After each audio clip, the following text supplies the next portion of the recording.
Hello बच्चों, let's see question. If assertion reason both are true and reason correct explanation of assertion, then A. If both assertion reason are true but a reason is not correct explanation, then B. If assertion is true and the reason is false, then C.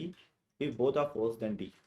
Question है, when the two coherent waves of the intensity I1 and I2 superimposed with a constant phase difference phi, the intensity resultant wave is given by this equation: I1 plus I2 2 root I1 I2 cos phi.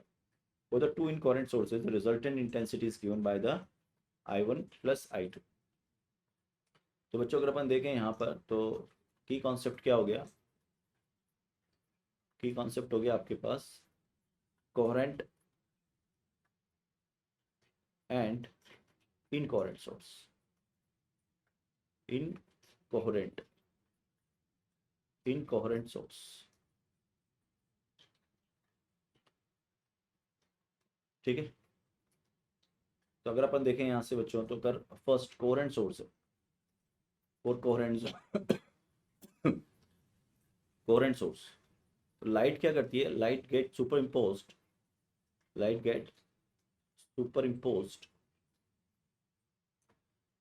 and follow and gives resultant intensity.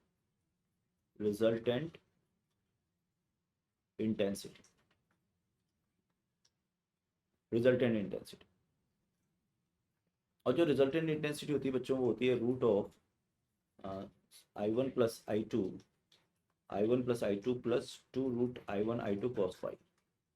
ये true है बिल्कुल, यानी कि assertion तो true हो गया आपका. Reason क्या है? For incoherent sources the resultant intensity is given by.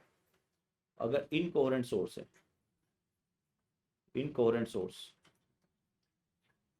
उस कंडीशन में जो इंटेंसिटी होती है बच्चों हो जाती है I1 प्लस I2. ये तो अब अगर अपन ढंग से सोचें तो ये हो क्यों रहा है? ठीक है, क्या असर्शन को रीजन एक्सप्लेन कर रहा है? नहीं. असर्शन रीजन दोनों सही हैं, लेकिन असर्शन को रीजन एक्सप्लेन नहीं कर रहा है. इनकोहेरेंट सोर्स होंगे तो इंटरफेरेंस नहीं होगा, बस सिंपली ये हो गया I1 प्लस. अब मैं बोल रहा हूँ इंटरफेरेंस कब होगा? तो इंटरफेरेंस कब होगा? जब सोर्स क्या हो आपके? कोहेरेंट सोर्स हो और उनके बीच का फेज डिफरेंस कांस्टेंट हो, तो ये होगा. तो इसका मतलब असर्शन और रीजन तो दोनों सही हैं बट क्लैरिफिकेशन नहीं है. तो राइट आंसर जाएगा इसका बच्चों B. And I hope you understood it. Best of luck.